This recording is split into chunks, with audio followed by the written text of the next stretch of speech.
Кыргыз-Орус өнүктүрүү фонду бүгүнкү күнгө чейин жалпы суммасы 95 миллион доллар турган долбоорлорду каржылады. Фонддун жетекчилиги маалымат жыйын өткөрүп, ишкерлерге жеңилдетилген насыялар кандай шартта берилип жаткандыгын жана кайсы тармактарга канча каражат бөлүнгөндүгүн билдирди.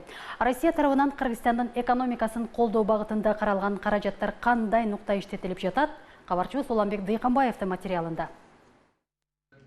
Кыргыз-Орус фонду 2014 жылы түптөлгөн. Максаты Кыргызстандын экономикасын ИАЭП шартына ыңгайлаштыруу жана өнүктүрүү болчу. Фонддун жалпы капиталы 1 миллиард доллар. Бул каражаттын теңин Россия кайтарымсыз берди. Кайтарымсыз акчанын 100 миллион доллары жарым ай мурун которулуп, уставтык 500 миллион доллар толукталды. Эми бул каражаттар толук таратылып бүткөн соң калган бөлүгү насыя катары алынмакчы.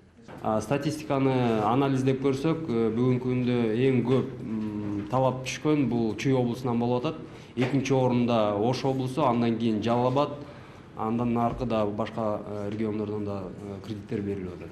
Учурда Орус-Кыргыз өнүктүрүү фонду тарабынан 270тен ашык долбоор каржыланды. Кайра иштетүү тармагына 17 миллион доллар берилген. Курулушка 2 миллион доллар каралган. Транспорт жана сактоого 12 миллион доллар бөлүнгөн. Маалымат жана байланыш тармагына 3 миллион доллардан ашык жумшалган. Кен казуу иштерине 1,5 миллион долларга жакын берилген. Чакан жана орто бизнести өнүктүрүүгө 17,5 миллион долларга жакын бөлүндү. Фонддун ишмердүүлүгүнө кичи жана орто бизнести каржылоо үчүн банктар аркылуу 5 жылдык мөөнөткө жылдык пайызы 5тен 12% өлчөмүндө насыялар берилип, мөөнөтү 5 жылдан 15 жылга чейин жогорулатылган. Түздөн түз каржылоонун пайыздык чендери АКШ доллары менен 7%дан 4%га чейин төмөндөтүлгөн. Түз каржылоо менен банктар аркылуу кичи бизнеске 38 миллион долларга чейин бөлүнүп берилген. Одна из наших функций – это развитие финансового сектора. Биздин ишмердүүлүктөгү багыттын бири финансылык секторду өнүктүрүү болуп эсептелет. Албетте фонд банктардын нанын тартып албашы керек. Биз өнөктөш бололу деп учурда кызматташып жатабыз. Ошондуктан биз Кыргызстандын каржылык тармагын колдоого алып, банктар туруктуу болуп, насыя берилип, долбоорлорду каржылоого мүмкүнчүлүк жаралып отурат. Насыя берилип, иш орундары түзүлүп, казынага салык түшүүдө. Фонддун каржылоо багытында планы бар. Чакан жана орто бизнести өнүктүрүүдөн тышкары мамлекеттик кызматкерлер үчүн ипотекалык турак жай курууга дагы жардам берилмекчи.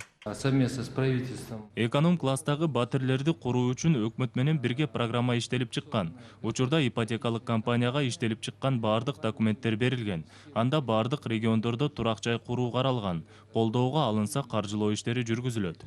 Насыя берүүгө кызыктар банктардын саны өстү. РСК Айыл банкынын катарына жакында KSB банкы кошулду. Ушул тапта дагы 10 чакты банк кызматташуу тууралуу кайрылган. Жыйында насыя берүү үчүн айрым банк кызматкерлери тарабынан шапка талап кылынып жаткан учурлар да айтылды. Эгер андай фактылар далилденсе, ошол банк токтоосуз четтетилет деп сөз беришти.